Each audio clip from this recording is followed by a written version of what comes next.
కోట గారు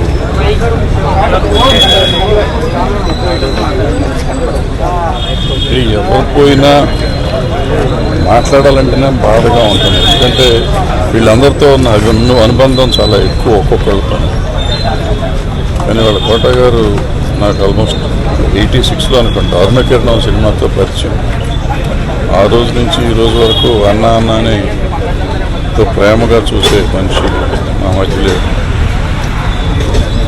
ఇదే ఇల్లు, మా ఇల్లు ఏదో ఎదురుగుండా ఆఫీస్ ఉండేది. నాకు దగ్గర 7-8 ఏళ్ళు ఎదురు బదులు ఇంట్లో ఉండేవాళ్ళం.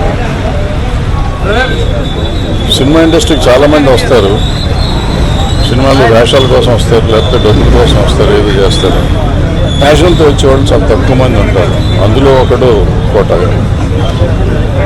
ఆయన వేషం అంటే పాత్రం నటులంతా అట్లాగే ఉంటారు. తర్వాత వచ్చిన తరం, మా తరం వచ్చినాక వచ్చిన కోట గారు కమిట్మెంట్, క్యారెక్టర్ ఎలా ఉంటుంది, క్యారెక్టర్లో డైలాగ్ మాడ్యులేషన్ ఎట్లా ఉంటుంది, గెటప్ ఎట్లా ఉంటుంది, ఏ క్యారెక్టర్ చేస్తే ఎట్లా అని 750 సినిమాలు చేశాడు.